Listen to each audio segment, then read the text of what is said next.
अस्सलाम वालेकुम दोस्तों। उम्मीद है आप लोग सब खैरियत से हैं। लास्ट क्लास में हम लोगों ने खिलाफत मूवमेंट के कॉजेस को बड़ी डिटेल के अंदर डिस्कस किया। हमने जाना कि खलीफा की क्या अहमियत थी, उसके अंदर कौन कौन सी जगह आते थे और उसका मुसलमानों के दरमियान क्या मकाम था जिसकी वजह से खिलाफत मूवमेंट फॉर्म हुई। It was by the end of the world war 1 जब मुसलमानों ने इस बात को रियलाइज किया कि ब्रिटिश अपने किए हुए वादे से मुकर जाएंगे और अब तुर्की का भी वही अंजाम करेंगे जो दूसरे स्टेट्स के इन्होंने अंजाम किया। तो तुर्की को बचाने के लिए एक मूवमेंट चली इंडिया के अंदर जिसका नाम है खिलाफत मूवमेंट। अगर किसी भी बच्चे ने, किसी भी स्टूडेंट ने मेरे उन कॉजेस की वीडियो को अभी तक नहीं देखा है तो पहले जाए वो कॉजेस की वीडियो को आप डिटेल में देखें, उसको समझें और फिर इस वीडियो को देखें, जिसके बाद आपको ये इवेंट्स बेहतर समझ आएंगे। हम बात कर रहे हैं खिलाफत मूवमेंट की कॉन्फ्रेंसेस की, जिनको एग्जामिनर ऑल खिलाफत कॉन्फ्रेंसेस भी कहता है। इसमें हम बात करेंगे दो कॉन्फ्रेंसेस की जो कि दोनों ही 1919 के अंदर हुई। अगर हम पहली कॉन्फ्रेंस की बात करें जो कि दिल्ली के अंदर होती है, तो इसके अंदर जो लीडिंग मेंबर्स थे, जो प्रोमिनेंट मेंबर्स थे, उसमें अली ब्रदर्स थे, जिनमें मौलाना मोहम्मद अली और मौलाना शौकत अली जो हैं, दोनों का नाम आता है। इसके साथ साथ जिन्ना भी इसमें प्रेजेंट थे और कांग्रेस के लीडर मौलाना अबुल कलाम ने भी इसमें पार्टिसिपेट किया। लेकिन खास बात यह है कि Gandhi was not a Muslim, he was a Hindu, but इसने भी इसमें पार्टिसिपेट किया। खिलाफत कॉन्फ्रेंसेस में गांधी की प्रेजेंस इस बात का सबूत थी कि anti Britishness is more important than religious differences. अभी रिलीजियस डिफरेंसेस को साइड पे कर दिया गया है और ब्रिटिश के खिलाफ प्रोटेस्ट करने को ज्यादा जरूरी, ज्यादा अहम समझा जा रहा है। बेटा, यहाँ पर जब गांधी आता है तो गांधी कहता है कि मेरा मेन एम है स्वराज। स्वराज मतलब सेल्फ रूल। गांधी कहता है कि मैं इंडिया को सेल्फ रूल स्वराज के लिए तैयार करना चाहता हूं। और इसकी अप्रोच क्या है? अप्रोच है सत्याग्रह। सत्याग्रह में इसने कहा कि हम लोग इविल डूअर्स के खिलाफ, जो भी इविल फोर्सेस हैं इनके खिलाफ एक नॉन वायलेंट प्रोटेस्ट करेंगे, जिसके अंदर हंगर स्ट्राइक्स करेंगे। भूख हड़ताल के अलावा हम लोग यहाँ पर सिट डाउन्स करेंगे और डेमोन्स्ट्रेशंस करेंगे, प्रोटेस्ट करेंगे। जो भी पीसफुल वे में हम लोग प्रोटेस्ट कर पाएंगे, हम वो तमाम तर मेजर्स लेंगे, लेकिन हम लोग इविल डूअर्स के खिलाफ रेजिस्टेंस शो करेंगे।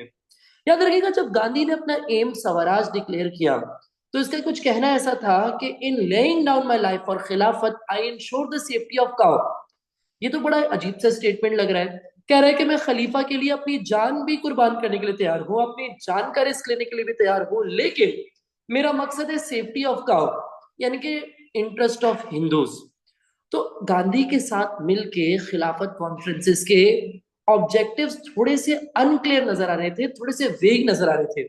एक तो पहली बात, Gandhi wants protection for Hindu community, he wants the protection for cow. जबकि खिलाफत मूवमेंट जो मेनली बनी है, जो प्राइमरीली बनी है, वो तो खलीफा की प्रोटेक्शन के लिए, वो तो खिलाफत की प्रोटेक्शन के लिए। यानी कि गांधी के साथ मिलके ऑब्जेक्टिव्स थोड़े से अनक्लियर होते हुए नजर आ रहे हैं। दूसरी बात, जब गांधी ने कहा कि मैं स्वराज चाहता हूं यानी सेल्फ रूल चाहता हूं, तो जिन्ना का ये कहना था कि he thinks India is not yet ready for self rule. यानी कि दो बड़े लीडर्स हैं, एक गांधी और दूसरे मोहम्मद अली जिन्ना, और दोनों के एम्स ही अलग अलग हैं, दोनों के ऑब्जेक्टिव्स ही अलग है। यानी कि गांधी के साथ मिलके ऑब्जेक्टिव्स ही डिफर करने लग गए। कोई चाहता है सेल्फ रूल आ जाए, कोई चाहता है सेल्फ रूल ना आए, कोई चाहता है खलीफा की प्रोटेक्शन के लिए काम किया जाए और कोई चाहता है कि हिंदूज के इंटरेस्ट को प्रोटेक्ट किया जाए। माय डियर स्टूडेंट्स, यहीं से नजर आ रहा है डिफरेंस ऑफ एम। और जब दो लोगों का एम मुख्तलिफ होता है, ऑब्जेक्टिव्स मुख्तलिफ होते हैं, the movement is bound to fail. सोचो जरा, आप और आपका एक पार्टनर एक बिजनेस स्टार्ट करते हैं। एक चाहता है कि बिजनेस की ग्रोथ ज्यादा ज्यादा हो, बिजनेस के अंदर री इन्वेस्ट किया जाए ज्यादा से ज्यादा, और दूसरा पार्टनर चाहता है कि आज ही सारा पैसा मैं खा लूं, आज ही सब रिटर्न मिल जाए। तो ऐसा बिजनेस कभी कामयाब होगा क्या? कभी आप कुछ करोगे, कभी कुछ करोगे, तो वो बिजनेस तो फेल हो जाएगा। उसी तरीके से बेटा, the difference between the AIIMS of leader, जैसे गांधी चाहते हैं स्वराज, जबकि जिन्ना समझते हैं कि इंडिया अभी इस टाइम पे रेडी नहीं है, this is already showing that the movement is going to fail, and this is one of the reasons of the failure of the खिलाफत movement। तो ये बात हमें शुरू से ही नजर आ गई कि खिलाफत मूवमेंट तो लॉन्ग रन में फेल होती हुई नजर आ रही है। बहरहाल, अभी जोश और बलबला बहुत ज्यादा था मुसलमानों का, इनफैक्ट इंडियंस का, जिसमें हिंदूज भी शामिल थे। तो इन्होंने अमृतसर के अंदर अपनी दूसरी कॉन्फ्रेंस रख दी। जो दूसरी कॉन्फ्रेंस अमृतसर के अंदर होती है, ये होती है दिसंबर 1919 के अंदर। अमृतसर शहर था, इसमें मुस्लिम लीग की तरफ से भी पार्टिसिपेशन देखी जाती है, कांग्रेस की तरफ से भी पार्टिसिपेशन देखी जाती है। और इस टाइम डिसाइड ये किया जाता है कि गांधी को लीड दे दी जाएगी। Gandhi would take the lead in the opposition against British for the protection of Khilafat movement. ये कहते हैं कि अगर ब्रिटिश ने हमारी बात नहीं सुनी तो हम इंडिया के अंदर नॉन कॉपरेशन मूवमेंट स्टार्ट कर देंगे। जिस तरीके से याद है पार्टीशन ऑफ बंगाल के खिलाफ, ये भी मेरी वीडियो रिकॉर्डेड है, मैंने अपलोड की हुई है। अगर किसी को पार्टीशन ऑफ बंगाल को भी समझना है तो वो मेरे चैनल पे जाके देख सकता है प्रीवियस वीडियोस के अंदर। तो पार्टीशन ऑफ बंगाल के खिलाफ भी तो गांधी ने या जनरली कांग्रेस ने प्रोटेस्ट अनाउंस की थी, जिसमें इन्होंने ब्रिटिश के गुड्स का बायकॉट किया था, ब्रिटिश स्कूल्स और कॉलेजेस का बायकॉट किया। तो एक बार फिर कांग्रेस ने कहा कि अगर ब्रिटिश ने खलीफा को नुकसान पहुंचाया तो गांधी ये बात का वादा करता है कि दोबारा से हम अपनी नॉन कॉपरेशन मूवमेंट स्टार्ट कर देंगे। ब्रिटिश को कन्विंस करना चाहते थे कि खलीफा को प्रोटेक्ट करें, लेकिन ये काफी मुश्किल काम नजर आ रहा था क्योंकि Maulana Mohammad Ali Jauhar had just recently came back from Britain. और ब्रिटेन जाके उन्होंने जो प्राइम मिनिस्टर लॉर्ड जॉर्ज जैन को समझाने की कोशिश की थी कि हमें तुर्की के लिए इंसाफ चाहिए, टर्की शुड गेट जस्टिस। लेकिन उनका जवाब क्या था? लॉर्ड जॉर्ज का तो जवाब कुछ तंजिया ही था। वो कहते हैं कि Germany has had justice, Austria has had justice, pretty terrible justice, so why do you think Turkey would escape? आपको क्यों लगता है कि तुर्की बच जाएगा इस जस्टिस से? जो भयानक, जो बड़ा बुरा इंसाफ हमने जर्मनी के साथ किया या ऑस्ट्रिया के साथ किया, उसी तरीके से हम तुर्की के साथ भी इंसाफ करेंगे। So the end of the Khilafat movement could be seen in the fact that British are openly denying to accept the demands of the Indians. उन्होंने कहा आप चाहते हैं खलीफा को बचा ले, हम कह रहे हैं कि हम नहीं बचाएंगे, हम अपने किसी वादे को पूरा नहीं करेंगे। हमने जो वादे किए थे कि हम तुर्की को बचाएंगे अगर आपने हमारी सपोर्ट की, अब वो हम वादे भूल चुके हैं। अब वो वादे जो है वो रद्द हो गए, रद्द हो गए। अब उनकी कोई अहमियत नहीं है। हम तो तुर्की के साथ भी वही सलूक करेंगे जो हमने जर्मनी या ऑस्ट्रिया के साथ किया। जर्मनी के खिलाफ जो ट्रीटी अनाउंस हुई थी उसका नाम है ट्रीटी ऑफ वर्सेलिस, और वो भी मैंने अपने प्रीवियस लेक्चर यानी कि कॉजेज ऑफ खिलाफत मूवमेंट में ऑलरेडी समझा दी है। जिसने इसको नहीं समझा वो प्रीवियस लेक्चर को गौर से देख सकता है। बहरहाल इंडियंस ने अपनी तरफ से कोशिशें जारी रखी। जनवरी 1920 के अंदर ये इंडिया के वाइसरॉय के पास जाते हैं और उनसे डिमांड करते हैं कि तुर्की के साथ फेयर ट्रीटमेंट होना चाहिए। और अगले महीने फरवरी के अंदर एक डेलीगेशन ब्रिटेन जाती है, वो ब्रिटिश के पार्लियामेंट मेंबर से मिलती है और उनसे डिमांड करती है कि तुर्की के साथ इंसाफ करें। ये पार्लियामेंट मेंबर्स जो है इस डेलीगेशन की बात को बड़े पोलाइटली सुनते हैं, समझते हैं, लेकिन अभी ये डेलीगेशन इंडिया वापसी भी नहीं लौटती कि ब्रिटिश अपनी ट्रीटी ऑफ सेवरेस अनाउंस कर देते हैं, विच अनाउंस द ट्रीटमेंट ऑफ तुर्की। तुर्की के साथ क्या हल किया जाएगा? इन्होंने ऑटोमन एम्पायर यानी कि सल्तनत उस्मानिया को तोड़ने का फैसला कर लिया, स्प्लिट करने का फैसला कर लिया। और इन्होंने कहा कि तुर्किश की जो मेजर लैंड है वो हम ग्रीस के हवाले कर देंगे, अरब को हम लोग आजाद कर देंगे, इंडिपेंडेंट कर देंगे, और जो मिडिल ईस्ट के अंदर जो पोजेशंस हैं वो लीग ऑफ नेशन के अंडर आ जाएगी। लीग ऑफ नेशन के अंदर दो कंट्रीज थी, एक था ब्रिटेन और दूसरा था फ्रांस। यानी कि अब दो नॉन मुस्लिम कंट्रीज जो हैं वो मुसलमानों की कंट्रीज को हुकूमत कर रही होंगी। तुर्की के अंडर यानी कि सल्तनत उस्मानिया के अंडर क्या बचेगा? इस्तांबुल वाला जो छोटा सा एरिया है, आज जो टर्की समझा जाता है, ये एरिया सिर्फ और सिर्फ तुर्कियों के अंदर यानी कि ऑटोमन्स के अंडर रहेगा। बाकी तमाम तर चीजों को तोड़ तोड़ के उसके हिस्से कर दिए। तुर्किश लैंड के मेजर लैंड ग्रीस को दे दी, अरब को आजाद करने का फैसला कर लिया, और मिडिल ईस्ट की पोजीशंस लीग ऑफ नेशन लेने वाली थी। वो तो और बात है कि तुर्की के अपने लोगों ने इसके खिलाफ रिबेल किया और ये ट्रीटी इम्पोज हो नहीं पाई। अदरवाइज ब्रिटिश ने तो मुसलमानों की या जनरली इंडियंस, जो भी इंडियन मुस्लिम्स थे या इंडियन हिंदूज थे, उनकी बात मानने से कंप्लीट इनकार कर दिया। तो एंड ऑफ द खिलाफत movement could be seen in the fact कि ब्रिटिश कोई बात नहीं सुनने को तैयार है इंडियंस की, और इवेंचुअली खिलाफत मूवमेंट फेल ही हो जाती है। हमारा जो नेक्स्ट टॉपिक है पास्ट पेपर्स में, इसको 14 मार्क का भी सवाल आता है और 7 मार्क का भी सवाल आता है, reasons for the failure of Khilafat movement. तो चलते हैं कि खिलाफत मूवमेंट क्यों आहिस्ता आहिस्ता नाकामी की तरफ गई और इवेंचुअली ये फेल हो गए।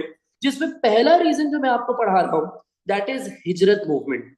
जब खिलाफत मूवमेंट अपने उरूज पर थी, खिलाफत मूवमेंट अपने जोशो बलबले के साथ चल रही थी, तो किसी ने इन मुसलमान, इन इंडियन मुस्लिम से कहा कि जैसे नबी सल्लल्लाहु अलैहि वसल्लम ने हिजरत की और मक्के से मदीना अपनी तशरीफ लेके गए, उसी तरीके से अगर आप भी इंडिया, जो कि ब्रिटिश के अंडर एक दारुल हर्ब बन चुका है, एक एनिमी टेरिटरी बन चुका है, जिधर western hair style, western culture, western dressing common हो चुका है, अब ये जगह मुसलमानों के लिए रही नहीं है। आप लोगों को हुजूर सल्लल्लाहु अलैहि वसल्लम और सहाबा कराम को फॉलो करते हुए यहाँ से अफगानिस्तान शिफ्ट हो जाना चाहिए। और अफगानियों ने वादा किया है, इनको बताया गया ये बात, अफगानियों ने ऐसा वादा नहीं किया लेकिन इनको ये बात बताई गई कि अफगानियों ने वादा किया है कि जिस तरीके से अंसारियों ने मुहाजिरीन को अपनी जमीनें दे दी थी कि वो वहां पे खेती बाड़ी करे और वहां पे कमाए खाए खुशहाल जिंदगी गुजारे, वैसे अफगानी भी आपको वेलकम करने के लिए तैयार है। जब 18,000 मुसलमान यहाँ से हिजरत करते हैं तो इनके पास ना कोई मीन्स ऑफ ट्रांसपोर्ट, ना ही इनके पास कोई जहाज है, ना ही कोई ट्रेन है, ना कोई प्रॉपर ट्रांसपोर्टेशन है। ये लोग किस तरीके से सफर करें? घोड़ा गाड़ियों पे, गधा गाड़ियों पे, रेडियो पे, और कुछ लोग तो इवन पैदल सफर कर रहे हैं। और जब ये इतनी मुश्किल जर्नी, सोचो एक मुल्क से दूसरे मुल्क की जर्नी आप करते हैं और अफगानिस्तान के बॉर्डर पे पहुंचते हैं, तो इनको एंट्री मना कर दी जाती है। अफगानिस्तान कहता है कि हमने कभी भी इतने बड़े क्राउड को वेलकम करने का वादा तो किया ही नहीं था। और इन तमाम तर लोगों को वापसी भेजने का फैसला करता है अफगानिस्तान। जब ये लोग वापसी आए इस मुश्किल सफर को काट के, तो इस जर्नी में आने और जाने में हजारों लोगों की जानें चली गई। और जो लोग जिंदा वापसी पहुंच भी गए, they found that their jobs were lost, their homes were taken away. इनके घरों में अब कोई और रह रहा था, इनकी जॉब्स कोई और कर रहा था। तो मुसलमानों की पोजीशन, जो कि वैसे ही बड़ी खराब थी, मजीद वीकेंड हो जाती है।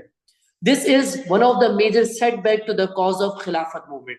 साथ साथ जैसे ही ट्रीटी ऑफ सेवरेस अनाउंस होती है, तो गांधी अपनी नॉन कॉपरेशन अनाउंस कर देते हैं। नॉन कॉपरेशन अनाउंस होने पे गांधी इस बात को ऑब्जर्व करता है कि जो ये नॉन वायलेंट प्रोटेस्ट चाहता था, वो इन रियलिटी बहुत ही वायलेंट प्रोटेस्ट हो जाती है।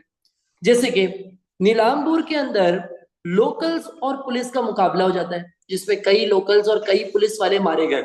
गोरखपुर डिस्ट्रिक्ट में पुलिस वाले एक पॉलिटिकल प्रोसेशन पे फायर कर देते हैं और 22 फरवरी को 1921 में 21 पुलिस वालों को कत्ल कर दिया जाता है। इसके अलावा तिरूर के अंदर कुछ मोफलास थे। मोफलास कौन है?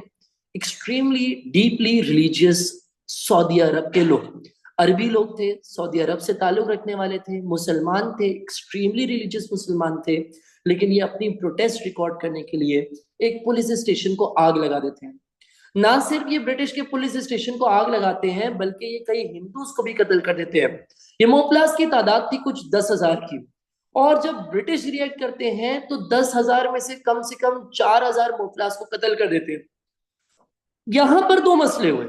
एक मसला तो ये कि हिंदूज को जब मोपलास अटैक करते हैं, तो it increase the Hindu Muslim rivalry, it increase the communal division.